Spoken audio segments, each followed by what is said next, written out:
સરળ બને. તમે આવતા તો તમને શું કરો?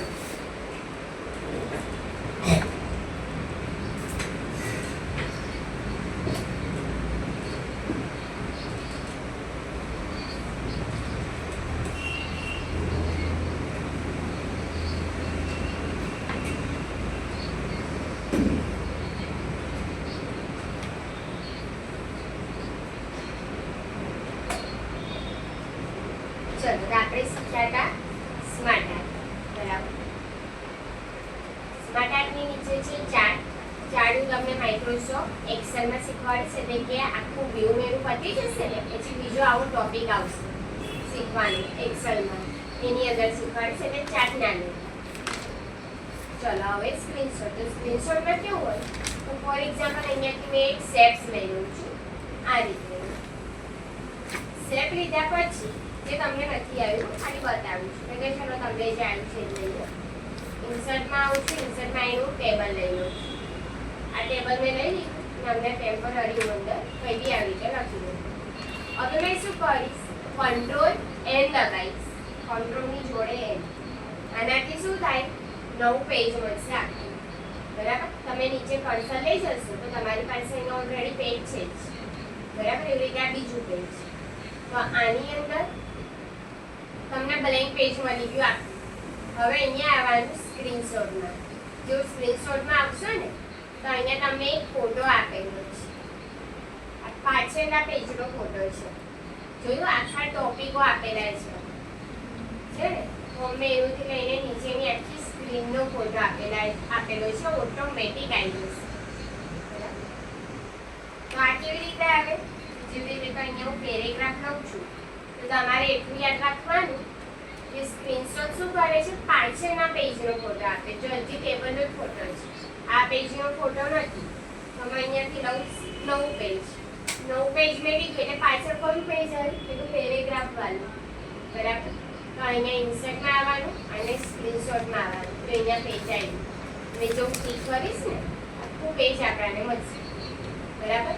પછી ગ્રેપ ટેક્સ્ટમાં આવીને ઇન્ફ્રન્ટ ઓફ ટેક્સ્ટ કરી દેવાનું.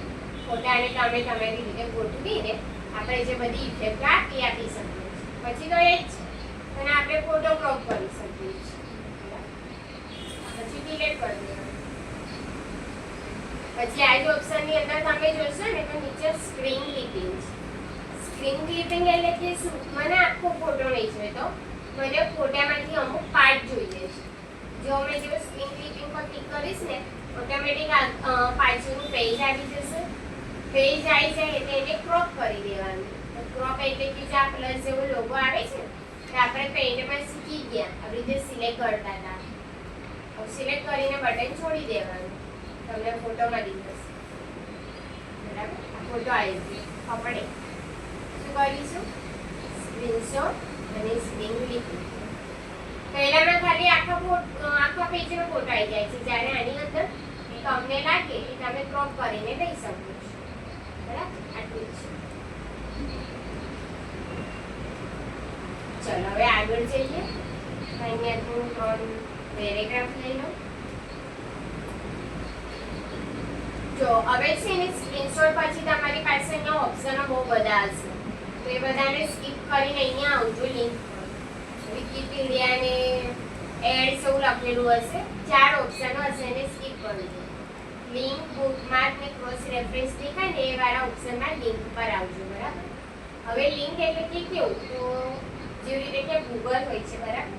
તો ગૂગલની અંદર તમે કોઈ ઓપ્શન સર્ચ કરો તો કેવી એની ઇન્ફોર્મેશન આવે. બરાબર.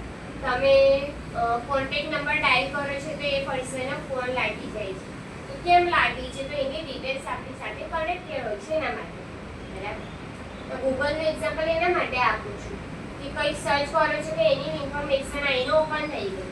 તે કોઈએ કરી હશે ને એની સાથે બધું અટેચ કરેલું છે એટલે આપણને દેખાય છે. તો આડી એ જ કામ કરે છે કે તમે તમારા પેરેગ્રાફમાં તમારું નામ હોય કે પછી આખો પેરેગ્રાફ હોય કે કઈ બી તમે જે ટાઈપ કરેલું હોય એની સાથે તમે તમારી ફાઇલ, ફોલ્ડર, પિક્ચર બધું જ કનેક્ટ કરી શકો છો. બરાબર. કેવી રીતે જુઓ શું કરવાનું, જો અહીંયાથી મેં સિલેક્ટ કરું છું વિડિયો, કોઈ બી વર્ડ લઈ લેવાનું, તમે તમારું નામ લખીને પણ કરી શકો છો, બરાબર. પછી અહીંયા ક્લિક કરવાનું લિંકમાં. લિંકની અંદર તમને આ રીતેનું બોક્સ મળશે, જેમાં અહીંયા લખેલું છે લુક ઇન, જેમાં છે ડોક્યુમેન્ટ, એટલે કે ડોક્યુમેન્ટની અંદર જે ફાઇલો છે સેવ કરેલી એ બતાવે છે. તો તમારે શું કરવાનું, એનો પર ક્લિક કરવાનું અને ડેસ્કટોપ લઈ લેવાનું. ડેસ્કટોપ પર તમારી ફાઇલો હશે અને ના હોય તો તમે કોઈની પણ લઈ શકો છો, બરાબર. તો જે આ બધી જ ફાઇલો છે, આ બધી એક્સેલની છે જે તમને હજી નથી આવી. પછી આ બધી પિક્ચરની છે, આવો લોગો હોય ને બ્લુ કલરનો નાનો, એ બધા ફોટા માટે. તમારે શું કરવાનું, કોઈ બી ફાઇલ લઈ લેવાની, એની બેટર છે બને એટલા ફોટા વાળી લેવાની. જેવી રીતે કે આના પર હું ક્લિક કરીશ અને ઓકે કરીશ. ના ખબર પડે તો કોઈ બી ફાઇલ લઈ લેવાની, ચાલશે. જો એનો કલર બદલાઈ ગયો છે વિડીયોનો. પછી શું કરવાનું, કર્સર અહીંયા રાખવાનું, પછી પ્રેસ કરવાનું કંટ્રોલ અને લેફ્ટ બટન. કીબોર્ડની અંદર કંટ્રોલ અને માઉસથી લેફ્ટ બટન આ બંને જોડે પ્રેસ કરવાનું, બરાબર. કંટ્રોલ કરશો તો આવો લોગો આવશે, આ લોગો આવે અને લેફ્ટ બટન અને પછી પ્રેસ કરવાનું ઓકે.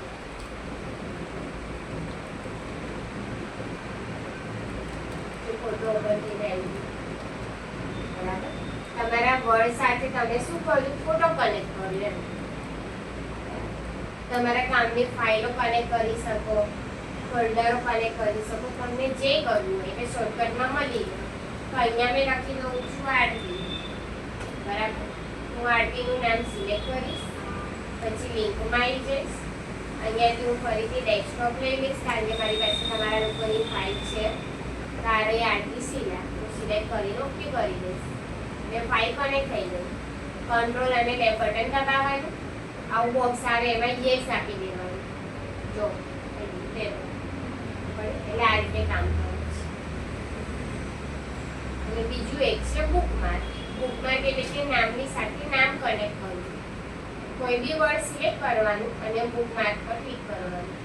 તો જેવી રીતે કે આ સાઇડ બાર છે, તો સાઇડ બારની જોડે મેં એને કનેક્ટ કરી દઉં છું 1, બરાબર. મેં તમને એવું કીધું કે 1 નંબરનો જે વર્ડ છે એ નોટ કરી લેજો, યાદ રાખજો, તમે લખી લેજો.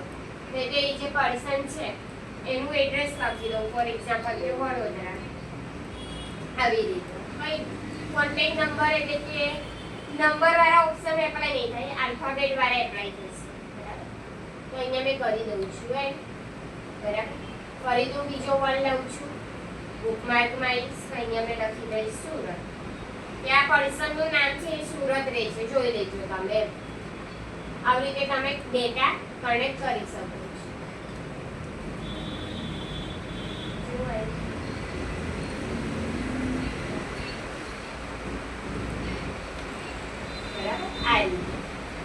ચલો હવે આનો યુઝ શું, અહીંયા બુકમાર્કમાં જવાનું. બુકમાર્કની અંદર આર્યું અમદાવાદ, તમારે જોવું હોય તો અમદાવાદ કોની સાથે કનેક્ટ કર્યું હતું, અહીંયા ખોટું પર ક્લિક કરવાનું. તો આર્યું બેન એના પર હાઇલાઇટ આવી ગયું. સુરત તો ખોટું, તો ઇન્સર્ટ આવી ગયું. વડોદરા ખોટું, તો સાઈડ પર આવી ગયું. તમને બતાવશે કે આ બધા વર્ડની સાથે આપણે કોઈ કનેક્ટ કર્યું હતું, બરાબર. એના માટે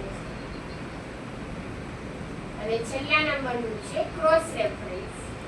ક્રોસ રેફરન્સ આ બુકમાર્કનું જ કામ કરે છે. જો શું કરવાનું, ક્રોસ રેફરન્સમાં આવવાનું, એની અંદર અહીંયા એરો પર ક્લિક કરવાનું, એમાં લઈ લેવાનું બુકમાર્ક, બરાબર. આપણે જે બુકમાર્ક જોયું ને, તો આપણે જે વર્ડ કનેક્ટ કર્યા હતા એ જ આવે છે. હવે છે શું, તો જો હું અમદાવાદ સિલેક્ટ કરીશ ને, તો જે વર્ડ સાથે અમદાવાદ કનેક્ટ કર્યું હતું ને એ વર્ડ આપણે ફાઇન્ડ કરીને બતાવશે. તો અહીંયા કરવાનું છે ઇન્સર્ટ, જો આવ્યું બેન સાથે કનેક્ટ કર્યું હતું, પછી સુરત, પછી વડોદરા, ક્રોસ આવી. હવે અહીંયા જ્યારે તમે કર્સર લઈ જશો ને, તો આ બી આ બુકમાર્કની જેમ જ જોવા મળશે. વેન પર કર્સર લઈ જશો તો જો અમદાવાદ બતાવે છે, દેખાયું. પછી બાજુમાં જો ઇન્સર્ટ તો સુરત અને સાઈડ બાર તો વડોદરા, જે આપણે ઉપર વર્ડ સાથે કનેક્ટ કર્યું એ જ બતાવે છે, બરાબર. પણ અહીંયાથી તમારે શોધવું પડે, જ્યારે અહીંયા તમને ડાયરેક્ટ આપેલું છે. અહીંયા બી તમે કંટ્રોલ અને લેફ્ટ બટન દબાવશો ને માઉસમાં, તો જો એ ત્યાં કર્સર આવી જશે વર્ડની બાજુમાં, સાઈડ બારની બાજુમાં આવી, પછી ઇન્સર્ટ, તો ઇન્સર્ટ આ રીતે આ ડ્રેગ કરતું જશે, મળી જ જશે. પછી વેલ, તો વેલ આ રીતે, બરાબર, આ રીતે આપણે બધું કનેક્ટ કરવા માટે. હવે છેલ્લું એક છે કમેન્ટ. આ બધા ઓપ્શનોમાં કેવું છે કે કોઈ સ્ક્રીન પર જોવે તો ખબર ના પડે, બરાબર. સ્ક્રીન પર એટલે કેને ખબર પડશે કે બુકમાર્ક કનેક્ટ કરેલું છે, નહીં ખબર પડે. ક્રોસ રેફરન્સ અહીંયા લખીને મૂક્યું છે પણ એને ખબર નહીં કે આનો યુઝ શું છે. જો સાઉન્ડવાળાને આ ટોપિક આવડતો હશે, જેવી રીતે મેં તમને હવે શીખવાડ્યું એટલે તમને આવડ્યું, પણ તમને આ ઓપ્શન આવડતો જ ના હોય અને મેં તમને આમાંથી ટાસ્ક આપું તો તમને ના ખબર પડે, બરાબર. તો આ બધા ઓપ્શનો થોડા કેવા છે, સમજ સામુવાળાને સમજ પડતી હશે તો એ યુઝ કરશે, બાકી નહીં થાય. આપણાને એકલાને આવડતું હોય તો મિનિંગ નથી, સામુવાળાને સમજાવવું પડે. તો બાજુમાં એક છે કમેન્ટ. કમેન્ટનો યુઝ તમે કરી શકો છો.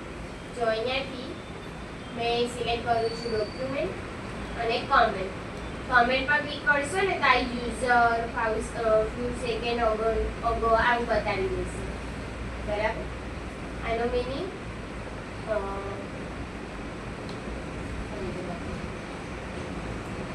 જેવી રીતે અહીંયાથી મેં સિલેક્ટ કરું છું હવે ડોક્યુમેન્ટ, તો કમેન્ટ પર ક્લિક કરવાનું. એનાથી શું થશે, તમને આ રીતે એનું બોક્સ મળી જશે રેડ કલરમાં.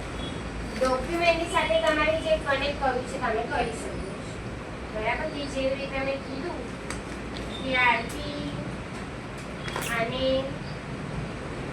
સિલેક્ટ કરી દઈએ.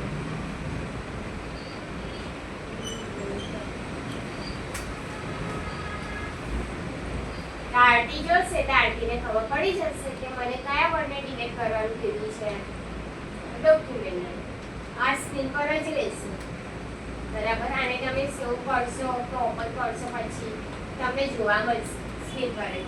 આના જેવું ને કે શોધ કરવું પડે.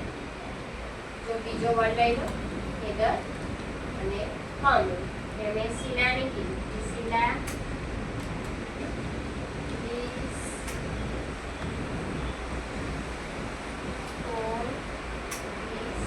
પર્સન, કોઈ પર્સનનું નામ છે તો મેં તને એવું કીધું હોય કે આને કોલ કરી દે, બરાબર. તો આ પર્સનનું નામ છે એવું જોઈએ તો આ તમને સ્ક્રીન પર જ જોવા મળશે. આ હાઈડ નહીં થાય, તમે ઓપન કરશો એટલે તમને ખબર પડી જશે કે મેડમે ટાસ્ક આપેલ છે. તમારા પર્સનલ યુઝ માટે પણ તમે કરી શકો છો. કંઈ લખીને મૂકવું હોય તો એડ કરીને મૂકાય. તમે મને રિપ્લાય બી આપી શકો છો. એ રિપ્લાય પર ક્લિક કરવાનું, પછી ક્લિયર કે ડન કે ઓકે આવું કંઈ બી લખી શકો છો, એટલે મેં સમજી જઈશ કે તમે કરી દીધું કામ, બરાબર. રિઝોલ્ટનું આની અંદર બંધ છે, આ જે રીવાળું આવે છે ને આના પર ક્લિક કરો ને તો એનાથી શું થાય, થોડું ટ્રાન્સપરન્ટ થઈ જશે, એટલે કે બંધ થઈ જશે ઓપ્શન, એમ ક્લિયર થઈ ગયું, પતી ગયું કામ. ચલો આપણે 4 ઓપ્શન રાખીશું. જો આના જોતો નથી એટલું બધું હતું, અમને જ કરી લઈશું.